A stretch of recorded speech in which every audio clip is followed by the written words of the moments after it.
അബ്രഹാമിനെ കുറിച്ച് വേദപുസ്തകത്തിൽ വായിക്കുന്നുണ്ട്, അവൻ ലഭിച്ച സകലത്തിലും അവൻ ദൈവത്തെ മാനിക്കുന്നവനാണ്. മലാഖിയുടെ പ്രവചനത്തിൽ എഴുതിയിരിക്കുകയാണ്, അങ്ങനെ എന്നെ മാനിക്കുന്നവനെ മാനിക്കുവാൻ ഞാൻ ആകാശത്തിന്റെ കിളിവാതിൽ തുറന്ന് സ്ഥലം പോരാതെ വരുവോളം അനുഗ്രഹങ്ങൾ പകരുകയില്ലയോ.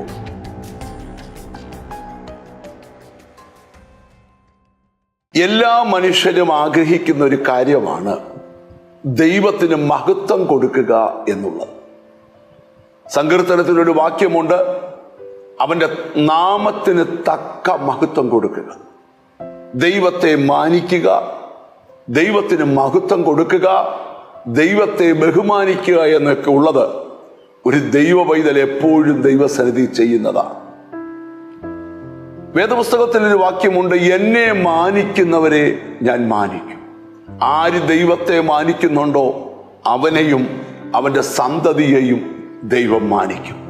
സദൃശവാക്യം 3-ാം അധ്യായത്തിന്റെ 9-ാമത്തെ വാക്യത്തിൽ എങ്ങനെ ദൈവത്തെ ബഹുമാനിക്കണമെന്നാണ് അവിടെ എഴുതിയിരിക്കുന്നത്. യഹോവയെ നിന്റെ ധനം കൊണ്ടും എല്ലാ വിളവിന്റെ ആദ്യ ഫലം കൊണ്ടും ബഹുമാനിക്കുക.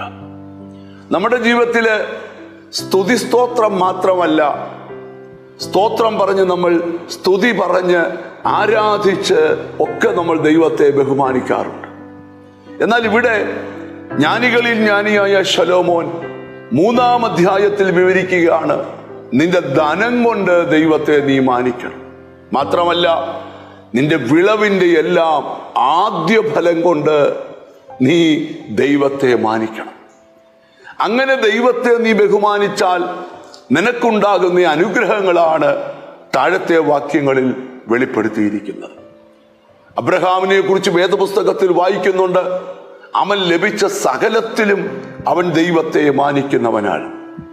മലാഖിയുടെ പ്രവചനത്തിൽ എഴുതിയിരിക്കുകയാണ്, സ്തോത്രം, അങ്ങനെ എന്നെ മാനിക്കുന്നവനെ മാനിക്കുവാൻ ഞാൻ ആകാശത്തിന്റെ കിളിവാതിൽ തുറന്ന് സ്ഥലം പോരാതെ വരുവോളം അനുഗ്രഹങ്ങൾ പകരുകയില്ലയോ.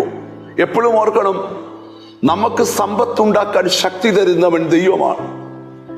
ഓരോ ദിവസവും ജീവിക്കാനുള്ള ബലം തരുന്നവൻ ദൈവമാണ്.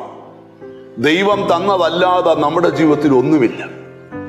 ദൈവത്തിന്റെ ചോദ്യം, ദൈവം നിനക്ക് തന്നാൽ അതിൽ നിന്ന് തിരിച്ചു ദൈവത്തിന് കൊടുക്കുവാൻ ഉള്ള മനസ്സ് നിനക്കുണ്ടാകുമോ? അങ്ങനെ നിനക്കുണ്ടാകുന്നു എങ്കിൽ നിന്നെ അധികം മാനിക്കാനായിട്ട് കർത്താവിന് ആഗ്രഹമുണ്ട്. അല്പത്തിൽ നീ വിശ്വസ്തനായിരുന്നാൽ നിന്നെ അധികത്തിന് ദൈവം വിചാരകനാക്കി തീർക്കും.